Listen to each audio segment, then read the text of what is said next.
हर किसी का सपना होता है अपना खुद का फूड बिजनेस शुरू करना, राइट? लेकिन जब महंगे रेंट, फैंसी इंटीरियर्स और स्टाफ की सैलरी का ख्याल आता है तो हिम्मत वहीं टूट जाती है। आज हम इस एनालिसिस में एक ऐसी जबरदस्त स्ट्रैटेजी डिकोड करने वाले हैं जहां इन पुराने महंगे तरीकों की कोई जरूरत नहीं है।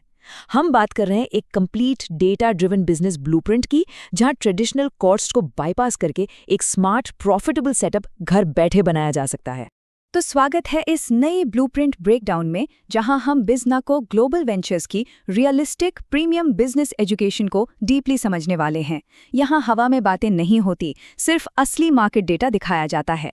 अगर ऐसे प्रैक्टिकल और प्रॉफिटेबल गाइड्स हर हफ्ते चाहिए तो इनके प्लेटफॉर्म को जरूर फॉलो करें, लाइक और शेयर करें, और हाँ, सब्सक्राइब करना बिल्कुल ना भूलें। अब जरा इस कंपैरिजन को देखिए, ये पूरी इंडस्ट्री की सच्चाई बयान करता है। एक तरफ है पुराना तरीका, ट्रेडिशनल रेस्टोरेंट, यहाँ शुरू से ही महंगा रेंट, एक्सपेंसिव इंटीरियर और वेटर्स की सैलरीज का भारी बोझ उठाना पड़ता है। और दूसरी तरफ आज का modern revolution, cloud kitchen.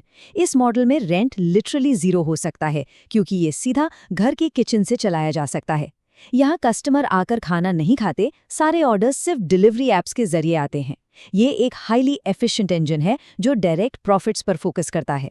Okay, तो चलिए आज का एजेंडा देखते हैं। Number 1, the cloud kitchen model. Number 2, legal licenses required. Number 3, initial setup investment. Number 4, monthly expenses and profits. और आखिर में नंबर 5, रिस्क एंड मिटिगेशन। ये बिल्कुल फ्लफ फ्री और स्टेप बाय स्टेप होने वाला है। तो शुरू करते हैं सेक्शन 1 से, the cloud kitchen model, a production only hub. असल में एक क्लाउड किचन पूरी तरह से एक प्रोडक्शन ओनली सेटअप होता है। इसे ऐसे समझिए, यहाँ ना कोई टेबल्स हैं, ना चेयर्स और ना ही वेटर्स। ये कंप्लीटली एक प्रोडक्शन इंजन है।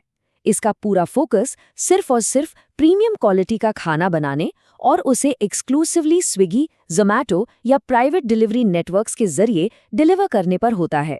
जीरो डाइन इन स्पेस का सीधा सा मतलब है जीरो एक्स्ट्रा ओवरहेड्स। अब आते हैं सेक्शन 2 पर, लीगल लाइसेंसेस रिक्वायर्ड, द कानूनी ब्लूप्रिंट। अब बिजनेस शुरू करना है तो लीगैलिटीज तो देखनी पड़ेंगी, राइट? ये उन मैंडेटोरी लाइसेंसेस की लिस्ट है जो स्मूथ ऑपरेशंस के लिए बिल्कुल जरूरी हैं। सबसे ऊपर है FSSAI लाइसेंस। फूड बिजनेस के लिए ये सबसे बेसिक रिक्वायरमेंट है और शुरुआत में ये सिर्फ 100 रुपए सालाना में बन जाता है। फिर आता है GST रजिस्ट्रेशन, जो इन डिलीवरी प्लेटफॉर्म्स पर लिस्ट होने के लिए एकदम नॉन नेगोशिएबल है। इसके बिना ऑनबोर्डिंग हो ही नहीं सकती। इसके अलावा MCD या लोकल अथॉरिटी से ट्रेड लाइसेंस, सेफ्टी के लिए फायर NOC, खासकर अगर कमर्शियल सिलेंडर्स यूज हो रहे हैं, और आखिर में साइनेज लाइसेंस अगर बाहर कोई छोटा बोर्ड लगाना हो। आगे बढ़ते हैं सेक्शन 3 की तरफ, initial setup investment, the launch pad. तो अब इस स्लाइड पर जो सबसे खास बात है वो ये है कि यहाँ पूरे खर्चे का एकदम ट्रांसपेरेंट ब्रेकडाउन मिलता है। किचन इक्विपमेंट जैसे कमर्शियल स्टोव और डीप फ्रीजर के लिए लगभग 35 से 50 हज़ार रुपये, शुरुआती रॉ मटेरियल के लिए 10 से 15 हज़ार, पैकेजिंग मटेरियल जो कि बहुत ज़रूरी है उस पे 8 से 12 हज़ार, लाइसेंस की फीस करीब 5 से 8 हज़ार, और एक 20,000 रुपए का वर्किंग कैपिटल यानी बैकअप फंड रखना होगा। ये लिस्ट सीधे तौर पर दिखाती है कि इस बिजनेस में एंटर करना फाइनेंशियली कितना एक्सेसिबल है। और जब इन सारे लाइन आइटम्स को जोड़ देते हैं तो अप्रॉक्सिमेट सेटअप बजट आता है सिर्फ 1 लाख रुपए। जरा सोचिए, आज के टाइम में एक fully compliant professional food business start करना सिर्फ 1 लाख रुपए के आसपास के बजट में पूरी तरह से पॉसिबल है। अगर इसे एक स्टैंडर्ड रेस्टोरेंट के शुरुआती खर्चे से कंपेयर किया जाए तो ये नंबर वाकई माइंड ब्लोइंग है ना? चलिए अब मुनाफा देखते हैं। Section 4, monthly expenses and profits, running the numbers. ये चार्ट एक सिंगल ऑर्डर की फाइनेंशियल एनाटॉमी को बहुत अच्छे से समझाता है। देखिए, जब कोई ऑर्डर आता है तो उसकी टोटल वैल्यू का 30 से 35% रॉ मटेरियल यानी कॉस्ट ऑफ गुड्स सोल्ड में चला जाता है। उसके बाद 20 से 25% हिस्सा डिलीवरी प्लेटफॉर्म्स अपना कमीशन ले लेते हैं।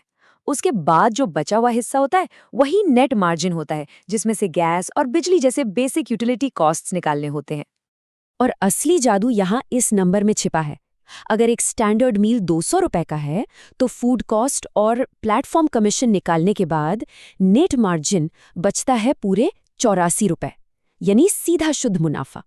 एक 200 रुपए के स्टैंडर्ड ऑर्डर पर 84 रुपए का मार्जिन ऑनेस्टली ये एक हाईली अट्रैक्टिव नंबर है जो ट्रेडिशनल डाइन इन मॉडल्स में बहुत मुश्किल से मिलता है। अब इन नंबर्स को डेली ऑपरेशंस के स्केल पर देखते हैं। अगर हर दिन कंसिस्टेंटली सिर्फ 50 ऑर्डर्स भी आते हैं, जो कि एक अच्छे क्लाउड किचन के लिए बिल्कुल रियलिस्टिक गोल है, तो महीने का नेट प्रॉफिट निकल कर आता है लगभग 90,000 से लेकर 1,10,000 रुपए। सिर्फ 50 ऑर्डर्स डेली डिलीवर करके 1 लाख रुपए महीने की इनकम जनरेट करना इस मॉडल के जरिए पूरी तरह डुएबल है ना कमाल? लेकिन हर बिजनेस में रिस्क होता है। आते हैं सेक्शन 5 पर, risk and mitigation, the safety blueprint. तो अब सबसे अहम सवाल ये है कि इस बिजनेस के इनहेरेंट रिस्क आखिर क्या हैं? सबसे बड़ा खतरा है प्लेटफॉर्म डिपेंडेंस। पूरी sales completely in third party algorithms पर डिपेंडेंट होती हैं। अगर उन्होंने अचानक विजिबिलिटी कम कर दी तो मुश्किल हो सकती है। दूसरा बड़ा चैलेंज है क्वालिटी कंसिस्टेंसी को मेंटेन करना। हर एक ऑर्डर बिल्कुल सेम टेस्ट और प्रीमियम क्वालिटी का होना चाहिए, वरना रेटिंग्स गिरेंगे और ऑर्डर्स आना तुरंत बंद हो जाएंगे। ये रियलिटी चेक बहुत जरूरी है। पर टेंशन मत लीजिए, इन रिस्क को मिटिगेट करने का एक क्लियर एक्शनेबल रास्ता है। स्टेप 1, डे 1 से ही कस्टमर्स का डायरेक्ट डेटाबेस बनाना शुरू करें। उनका नंबर या ईमेल सेव करें ताकि उन्हें डायरेक्ट बिना किसी प्लेटफॉर्म के अप्रोच किया जा सके। स्टेप 2, लोकल फूड ब्लॉगर्स के साथ पार्टनर करें और ऑर्गेनिकली ब्रांड वैल्यू बिल्ड करें। जब लोग डायरेक्टली ब्रांड को सर्च करने लगेंगे ना, तो किसी भी थर्ड पार्टी प्लेटफॉर्म पर ये डिपेंडेंस अपने आप खत्म हो जाएगी। तो ये था क्लाउड किचन का एक बहुत ही डिटेल्ड डेटा ड्रिवन ब्लूप्रिंट। लेकिन इस मॉडल की असली ताकत को देखना अभी बाकी है। जरा सोचिए, आखिर कैसे कुछ दोस्तों ने मिलकर इसी एग्जैक्ट बिजनेस मॉडल का यूज करके एक मल्टी क्रोर कंपनी खड़ी कर दी। ये कहानी सिर्फ नंबर्स के बारे में नहीं, बल्कि रियल वर्ल्ड एग्जीक्यूशन के बारे में है। इस सबक को डिटेल में जानने के लिए थर्सडे सुबह 9 बजे आने वाले अगले सेशन का इंतजार जरूर करें। तब तक इन नंबर्स को डीपली स्टडी कीजिए और सोचिए, क्या ये आपका अगला बड़ा कदम हो सकता है?